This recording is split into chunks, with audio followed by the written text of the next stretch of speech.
There is no way that just happened. Honestly, I had to just sit there in disbelief with my hands over my head for a good 5 minutes after that buzzer.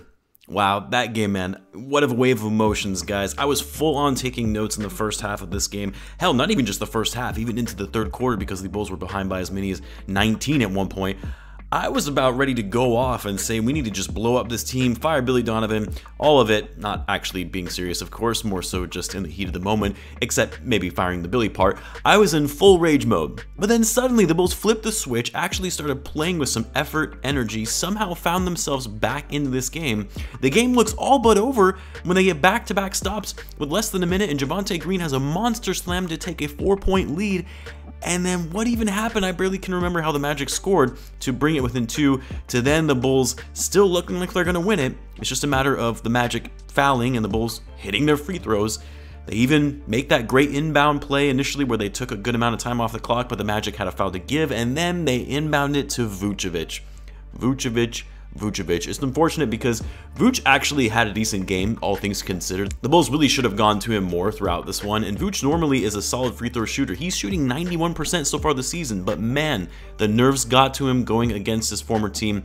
I know Vuce is going to get the bulk of crap from Bulls fans in this loss, but this really wasn't on him. It was on a collective unit as a team for why the Bulls found themselves where they were. Yes, he makes the free throws, the Bulls win the game, he's a hero, but he finished the game with 14 points, 16 rebounds, and 7 assists, almost finished with a triple-double, leading the Bulls in rebounds and assists tonight, and had 3 blocks and a steal. So I know Vuce is going to get a little heat for this loss, but let's be honest now. Like I said, the Bulls should not have found themselves in such a close game situation where they had to come out of a massive deficit against the Orlando Magic, a team that was also without one of their better players, the rookie Paolo Banchero, among other players that were actually injured for them. This is not a team that is supposed to be winning games right now.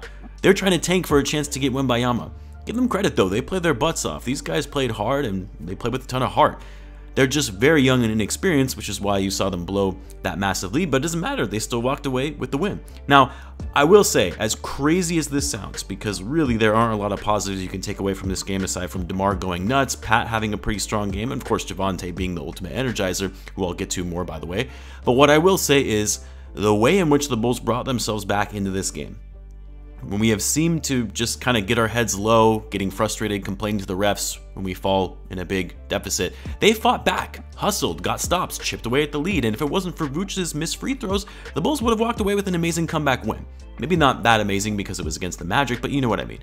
And maybe, just maybe, although I'm not going to hold my breath, this is the kind of gut-wrenching loss after a massive comeback that lights a fire under them and says, yeah, we need to get our acts together. We need to start playing better basketball, playing better as a team, playing smarter, coming out and actually starting games strong instead of getting in these huge holes to start the game. I think Stacey King said it on the broadcast. The Bulls are, what, minus 43 in first quarters this season? That can't happen. How is it that your starters are coming out so poorly with such little energy that you have to pick up the pace at the end of the game? So hopefully, this is the kind of loss where the Bulls say, this is enough. We can't keep playing like this. And we especially can't be losing to bad teams like this. Anyway, I mean, look, I think the biggest call up from this game is what's going on with Zach LaVine. 4 points, shot 1 for 14, 0 for 5 from 3. He still continues to miss layups, and some of his misses were on open looks, but then also some were quite simply just bad shots, and at bad times too. You know, when the Bulls started making that comeback, they brought it within 1 possession. LaVine hoisted up a contested 3 to try to take the lead, missed. And the following possession on offense, he turned the ball over on a bad pass. Like, it was no wonder Donovan benched him in the 4th quarter. This was not his night. He knew it, and he was a liability on the court. Donovan opted for Dosunmu instead. Look, I know Zach still isn't 100%, even though they made it seem like he was fully healthy and feeling great in training camp. I know he's having a slow start to his season. Hell, I know he even has a brand new baby. I know what it's like. I have a brand new baby as well. They keep you up at night. I'm sure he's struggling with that. But I don't care if you're even 60% of what you feel like. You can't have a game like that. In a game where the Bulls desperately need, at home, a win against a bad team to stop the slump that they're currently in. Zach was minus 19 tonight in the 25 minutes he played. Unacceptable for your max level player. Honestly, the rest of the starting lineup wasn't that bad tonight. Io was actually the one who seemed to care to win in the first half when everyone else was playing like crap. He actually should have been in the game more towards the end when Zach was, as in they should have brought Io in earlier. He was 6 for 8, 13 points, had 3 blocks, played great defense on Suggs. Pat was aggressive on the boards, hit some threes. I already talked about Vucevic. And then DeMar, I mean, he just took over the game. He had to. No one else was really stepping up. Granted, even though he was virtually hitting all of those shots down the stretch, I mean, sometimes it is that isolation play that really kills the Bulls when other guys are just standing around watching it happen, and it ends up being a one-and-done possession. Again, DeMar was hitting the shots tonight, so you live with it, right? Because without that, the Bulls don't get back into the game. DeMar had a monster second half, a huge fourth quarter, finished the game with 41 points on a ridiculous 16 for 30 shooting, was a plus 13. Again, if Zach gets some of that offense, that is a much easier game for the Bulls to win.